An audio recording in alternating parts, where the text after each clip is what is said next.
Assalamualaikum warahmatullahi wabarakatuh. Di sini saya akan memaparkan hasil kerja yang telah saya kerjakan, yaitu mengenai jurnal tentang konsideran sistem hukum peradilan Indonesia dan sistem peradilan di Amerika Serikat. Saya Riri Pujakusuma, kelas B, NPM 181000193, mata kuliah Perbandingan Hukum Perdata, dosen Ibu Tuti Rastuti, SHMH.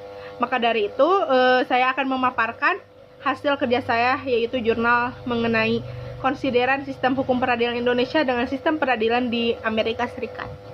Nah, di sini ada abstrak. Dalam upaya penafsiran hukum, maka seorang hakim mengetahui prinsip-prinsip peradilan yang ada dalam peraturan perundang-undangan yang berkaitan dengan dunia peradilan. Dalam hal ini, Undang-Undang Dasar Negara Republik Indonesia tahun 1945, Undang-Undang Nomor 48 tahun 2009 tentang kekuasaan hakiman, berdasarkan analisis diperoleh hasil bahwa terdapat perbedaan mendasar dari sistem peradilan di Amerika Serikat dengan di Indonesia yang bersumber dari perbedaan sistem hukum common law dan civil law. Sedangkan pada segi teknis terdapat perbedaan dari model hukum peradilan yang berlaku di Amerika Serikat dengan di Indonesia. Selain itu, dari struktur hukum yang ada juga terdapat perbedaan yang signifikan antara Amerika Serikat dengan Indonesia. Nah, identifikasi masalah dalam jurnal yang berjudul Konsideran Sistem Peradilan Indonesia dan Sistem Peradilan Amerika itu, yaitu saya akan mengangkat masalah mengenai bagaimana sistem peradilan di Indonesia dengan sistem peradilan di Amerika Serikat. Yang kita tahu bahwa sistem hukum di Indonesia yaitu adalah civil law dan sistem hukum di Amerika Serikat adalah common law. Ada penelitian. Penelitian ini merupakan penelitian yang bersifat yuridis normatif, yaitu penelitian hukum yang bertujuan mencari kaedah normal atau dasolen. Pengertian kaedah dalam hal ini meliputi asas hukum, kaedah hukum, sistem hukum, dan peraturan hukum konkret, khususnya terhadap seluruh perangkat perundang-undangan sesuai dengan objek kajian yakni norma hukum. Maka penelitian ini mendasarkan pada ketersediaan bahan hukum sekunder. Berkenaan dengan hal tersebut, Sudikno Mertokusumo menyatakan, dalam upaya menyempurnakan data, bahan hukum yang diperoleh dari penelitian kepustakaan dapat dilengkapi dengan penelitian lapangan. Dahuluan, berkembangnya negara Amerika Serikat menjadikannya negara yang mandiri dan melepaskan diri dari sistem hukum persemakmuran Britania. Indonesia adalah negara yang lebih sekitar 350 tahun dijajah oleh Belanda. Sebagai negara bekas jajahan Belanda, Indonesia terpengaruh oleh hukum yang digunakan oleh Belanda, yang populer dengan istilah civil law atau continental law.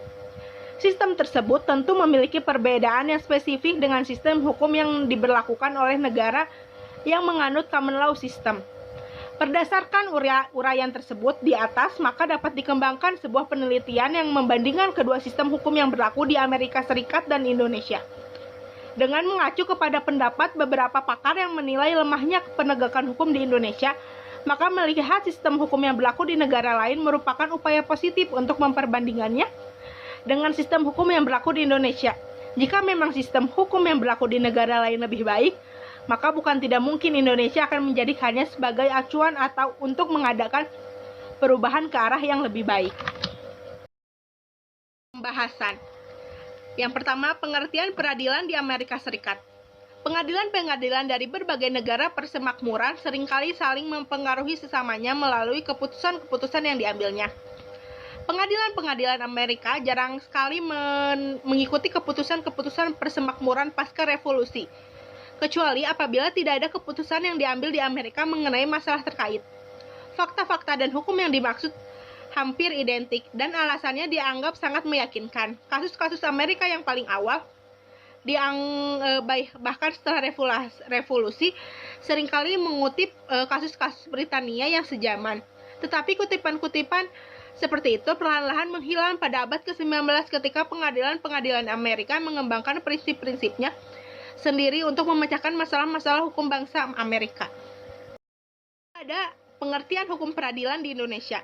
Sistem peradilan di Indonesia adalah suatu keseluruhan komponen peradilan Indonesia. Pihak-pihak dalam proses peradilan, hierarki kelembagaan peradilan, maupun aspek-aspek yang bersifat prosedural yang saling berkait sedemikian rupa, sehingga terwujud suatu keadilan hukum. Sistem peradilan Indonesia ialah perangkat peradilan Indonesia yang secara literatur saling berkaitan sehingga membentuk suatu totalitas. Bisa juga dikatakan sistem peradilan Indonesia ialah susunan peradilan Indonesia yang teratur dari pandangan, teori, asas, dan sebagainya. Sedangkan arti peradilan adalah suatu proses yang dijalankan di pengadilan yang berhubungan dengan tugas memeriksa, mengadili, dan memutus perkara. Sedangkan pengadilan adalah badan atau instansi resmi yang melakukan sistem peradilan berupa memeriksa, mengadili, dan memutus perkara. Ya, ada perbandingan sistem peradilan Indonesia dengan Amerika Serikat. Jika dibandingkan, perbedaan mendasar antara Indonesia dan Amerika yang berakibat pada sistem peradilan adalah terkait tentang sistem hukum dan bentuk negaranya. Indonesia adalah negara berbentuk republik, sedangkan Amerika adalah negara serikat. Sudah barang tentu kedua bentuk ini membawa perbedaan mendasar terkait struktur penegakan hukum di kedua negara. Terkait lembaga penegakan hukumnya, tidak terdapat perbedaan mendasar di antara Indonesia dan Amerika, kecuali keberadaan juri. Selain itu, perbedaan mendasar di antara keduanya adalah terkait struktur dan organisasi masing-masing lembaga penegak hukum. Sistem peradilan di Amerika cukup rumit. Tidak ada bentuk baku sistem peradilan pidana di Amerika, karena setiap negara bagian memiliki sistem peradilannya masing-masing, walaupun secara garis besar terdapat kesamaan. Ini ada kesimpulan dari jurnal yang telah saya kerjakan, yaitu penyelenggaraan peradilan di Amerika Serikat dikenal dua model dalam proses pemeriksaan perkara, yaitu dual proses model dan crime control model. Kedua model di atas dilandasi oleh adversary model. Sedangkan di Indonesia, dengan melihat penjelasan mengenai tahap pra-adjudikasi maupun adjudikasi, proses peradilan yang ada di Indonesia cenderung kepada model dua proses model. Struktur penegakan hukum yang ada di Amerika dengan Indonesia secara umum terdapat banyak kesamaan, walaupun tugas pokok dan fungsi masing-masing secara detail terdapat perbedaan. Namun yang jelas berbeda pada sistem peradilan di Indonesia dan di Amerika. Peranan hakim pada peradilan di Indonesia lebih dominan sebagai mengambil keputusan, sedangkan di Amerika justru juri yang rekrutmennya berasal dari masyarakat. Sekian pemaparan hasil kerja yang telah saya kerjakan, yaitu jurnal yang berjudul Konsideran Peradilan di Indonesia dan Peradilan di Amerika Serikat. Maaf bila ada salah-salah kata. Wassalamualaikum warahmatullahi wabarakatuh.